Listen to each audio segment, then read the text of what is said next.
아폴로는 오사시아의 리키아에서 유래된 신으로 알려져 있다. 그의 행적 가운데 소아시아와 관련된 것이 많다는 사실에서 엿볼 수 있는데 제우스에게 반기를 든 죄로 포세이돈과 함께 오사시아로 유배되어 트로이 성을 쌓은 바 있고 또한 밀레토스를 비롯한 많은 그의 자식이 오사시아 지방의 왕국을 건설한 점이 이를 뒷받침한다. 아폴로는 제우스와 티탄의 신 레토 사이에서 태어났는데 달과 사냥의 여신 아르테미스와 상둥이 남매이다. 이 두 남매는 헤라의 질투로 매우 어렵게 태어났는데 헤라가 해산을 허락하는 땅에게는 불모지로 만들겠다고 협박하자 레토는 땅을 제공하는 자에게는 아폴론의 성지로 만들어주겠다고 제안했다. 이때 바다에 떠다니는 암초가 이를 승낙하여 해산할 수 있는 땅을 찾았다. 하지만 헤라는 자신의 딸이자 산파의 신 에일레이티이아를 붙잡아 두어 해산을 방해했는데 보다 못한 제우스가 에일레이티이아를 매수하여 이들의 해산을 도왔다. 그리고 해산의 땅을 제공한 암초에게 빛나는 섬이라는 의미의 델로스로 명칭을 바꾸어주고 포세이돈은 바다 위를 부유하는 섬을 고정시켜 주었다. 이 암초는 레토의 자매인 아스테리아가 제우스의 유혹을 피해 다니다가 바다에 투신하여 생긴 바위라는 설도 있다. 티탄 신족 시대의 태양신은 히페리온과 그의 아들 헬리오스였는데 올림푸스 시대가 열리면서 아폴론이 그 지위를 이어받았다. 아폴론은 입에서 불을 뿜어내는 네 마리 말이 끄는 황금빛 태양마차를 타고 동쪽 지방을 출발하여 서쪽 지방으로 내려간다. 밤사이 태양마차는 대지의 둘레를 휘감고 있는 강 오케아누스를 통해 출발 지점인 동쪽 지방으로 다시 이동한다. 태양의 밝은 빛을 상징하는 아폴론의 이미지는 태양신과 더불어 이성의 신으로도 통한다. 예리하게 파고들어 그 본질을 밝혀내는 이성을 대변하는 데 합리주의를 근본으로 하는 헬레니즘을 대표하는 가장 그리스적인 신으로 평가받고 있다. 델포이의 아폴론 신전에는 지나쳐서는 안 된다. 내 영혼을 다스려라 절제가 으뜸가는 덕이다 라는 경구가 적혀 있다. 이는 그의 아들 파이톤의 추락을 통해 중용과 절제의 덕목을 강조하는 것과 일맥상통한다. 파에토는 자신이 신의 아들이란 것을 입증하기 위해 아버지를 졸라 태양마차를 타게 되는데 아폴로는 아들에게 태양마차를 탈 때 고도를 너무 높이지도 너무 낮추지도 말고 가장 안전하고 좋은 길인 중간길로 운행하라고 말했다. 하지만 파에톤의 운전 미숙으로 궤도를 벗어나 낮게 비행하자 지상의 산천초목이 다 타버리고 강물이 메말랐다. 그리하여 아프리카 대륙에는 벌거벗은 사하라 사막이 생기고 사람들은 검게 타서 흑인이 되었다고 전해진다. 대지와 곡물의 신 데메테르가 탄원하자 제우스는 번개로 파에톤을 벌하였다. 어둠을 밝히는 태양빛과 어리석음을 밝히는 이성의 힘은 알 수 없는 미래를 밝혀주는 예언의 능력으로도 통한다. 그리스인들은 델포이를 우주와 세상의 중심으로 믿었다. 제우스가 두 마리 독수리를 반대 방향으로 날려보낸 후 다시 만난 지점이 델포이라는 것이다. 이곳에는 우주의 배꼽을 뜻하는 옴팔로스라는 돌이 보존되어 있다. 델포이는 원래 대지의 여신 가이아가 주관하던 성소로 거대한 뱀 피톤이 대신하여 관장하고 있었는데 아폴론이 피톤을 화살로 쏘아 죽이고 델포이의 새로운 주인으로 등극하였다. 아폴론은 파티아라는 여사제를 통하여 제우스의 뜻인 신탁을 인간에게 내려주었다. 파티아는 월계수와 보릿가루를 태운 후 지하로 내려가 트리푸스라는 삼각 의자 위에 앉아서 땅속 깊숙한 곳에서 솟아오르는 증기를 들이마시고 방문자에게 신탁을 내려주는데 신탁에 대한 일체의 질문은 받지 않는 것으로 알려져 있다. 또한 아폴론이 사랑한 공주 카산드라는 사랑의 대가로 예언의 능력을 받았지만 그의 사랑을 거부하였다. 그러자 아폴론은 그녀에게 작별의 키스를 하며 입술에서 그 설득력을 앗아갔다.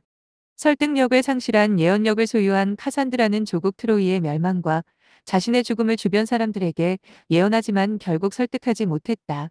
트로이 목마로 인해 조국이 멸망할 것이라는 예언에도 불구하고 트로이 백성들은 믿지 않았고 트로이가 패망한 후 아가멤논의 전리품으로 미케네로 간 그녀는 그곳에서 아가멤논과 자신이 죽을 것이라고 예언했지만 아무도 믿지 않았는데 결국 두 사람은 아가멤논의 아내와 정부의 손에 처참하게 살해되었다. 아폴로는 리라를 연주하면서 인간의 영혼을 정화시키고 예술의 여신들인 무사를 관장하는 음악의 신이다. 아폴로는 무사의 여신 중 한 명인 칼리오페와 사랑을 나누고 음악의 달인 오르페우스를 낳았다. 오르페우스의 음악은 지하 세계까지 감동시켰는데 아내 에우리디케가 독사에 물려 죽음을 당하자 지하 세계에서 아내를 다시 찾아오기도 하였다. 또 아폴로는 플레기아스 왕의 딸 코로니스와 사랑에 빠졌다. 그러나 신의 사랑을 받고 있는 코로니스가 인간과 정을 통하자 이 사실을 아폴론의 새인 까마귀가 주인에게 알렸다. 격분한 아폴로는 누이 아르테미스를 시켜 코로니스를 활로 쏴 죽였다. 아폴로는 죽어가는 코로니스의 몸에서 아기를 끄집어냈다. 그가 의술의 신 아스클레피오스다.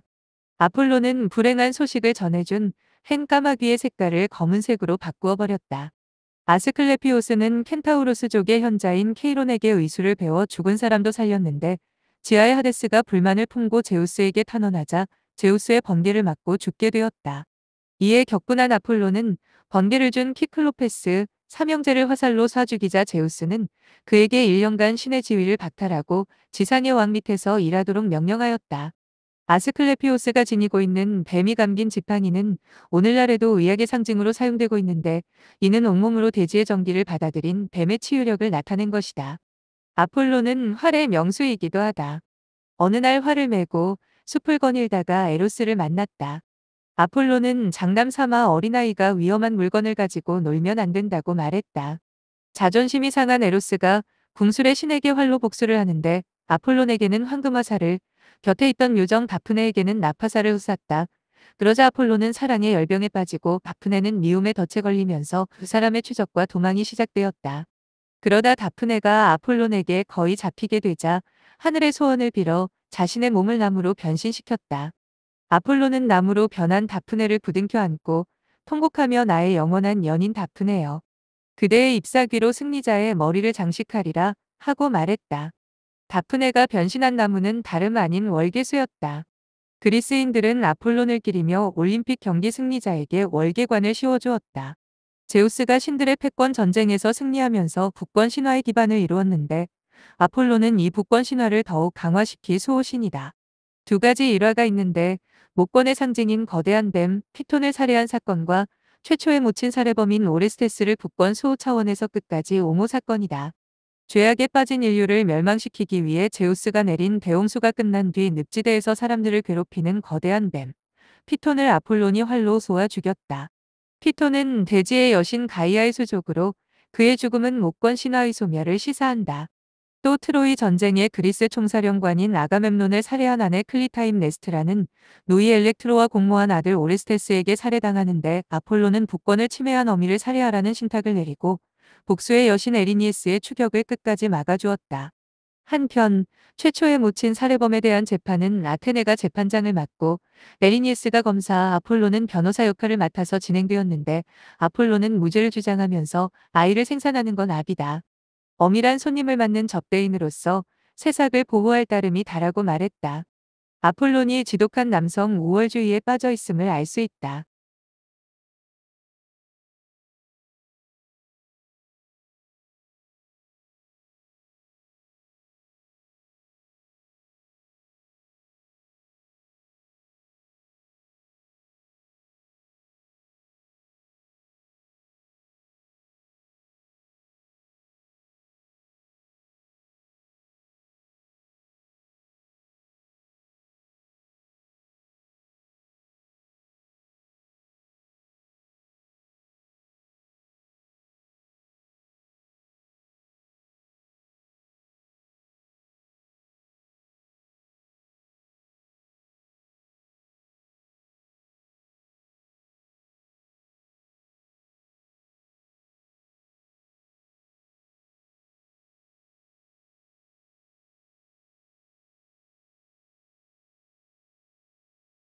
오.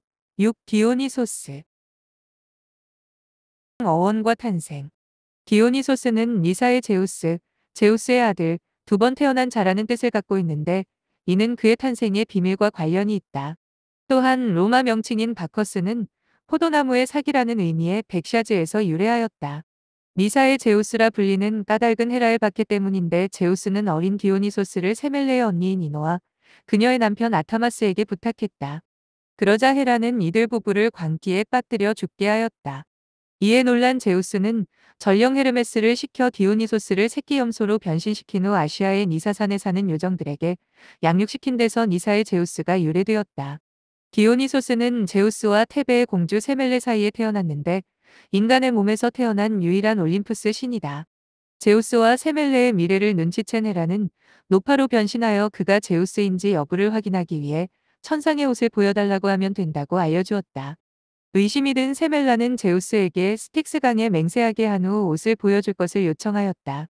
제우스는 어쩔 수 없이 빛이 가장 약한 천상의 옷을 입고 나타났는데 소에서 나오는 빛에 의해 세멜레는 시커멓게 타버렸다. 그 잿더미 속에서 핏덩이 하나를 건진 제우스는 그의 허벅지를 찢고 핏덩이를 넣었다. 이후 달이 차서 태어난 자가 디오니소스이다. 신과 디오니소스 축제. 디오니소스는 아시아 지방을 떠돌아다니면서 포도 재배법과 포도주 제조법을 배워 인간들에게 전수하고 그리스 땅으로 입성하였는데, 디오니소스가 니사로부터 트리키아를 거쳐 펠레폰네소스 반도로 이동하는 경로는 포도와 포도주의 전승 경로와도 일치한다. 디오니소스 축제는 한겨울밤에 거행되었는데, 이 축제에서 인간에게 미치는 술의 의미를 살펴볼 수 있다. 첫째, 술은 이성을 마비시키고 도취와 광기에 빠지게 한다. 술의 기능 중 으뜸은 취하는 것인데 취하는 목적은 해방에 있다. 술은 현실의 고통과 번뇌를 잠시나마 벗어나게 하는 고마운 것이었다. 초창기 디오니소스를 추종하는 신도들은 주로 여성들이었는데, 당시 여성들은 사회적 약자로서 노예나 다름없었다. 그들은 현실의 고통을 잊게 하는 디오니소스를 삶의 은인으로 여기고 열렬히 추종했는데, 이러한 여신도들을 메이네이즈라고 불렀다. 미친 여자들 이란 뜻이다. 그녀들은 술을 마시고 취한 상태에서 밤에 집회를 가졌는데, 이때 횃불과 디오니소스의 지팡이 실소주를 광적으로 흔들고 일종의 타악기인 팀퍼난이라는 작은 북을 두드리며 극단적인 광기를 폭발했다. 디오니소스의 별명 브라니오즈는 미쳐 날뛰는 자라는 뜻이다. 둘째, 술은 본능과 정력을 자극한다. 광란의 디오니소스 축제 때 신도들은 가면을 쓰는데, 가면 뒤에 숨은 인간에게는 모든 금기가 사라진다. 축제는 난잡한 집단 성행위로 끝을 맺는데, 디오니소스의 추종자 가운데 시티로스라는 무리가 있다. 상반신은 머리에 뿔이 달린 젊은 남자이고 하반신은 염소의 모습을 한 괴물이다. 이들은 음란한 존재로서 요정이나 여성들을 쫓아다니는 일로 오실한다. 형 아폴론과 대비되는 신. 술은 파괴력과 창조력을 한 몸에 담고 있는 야누스적 존재다. 잘 쓰면 약이 되지만 잘못하면 독이 된다.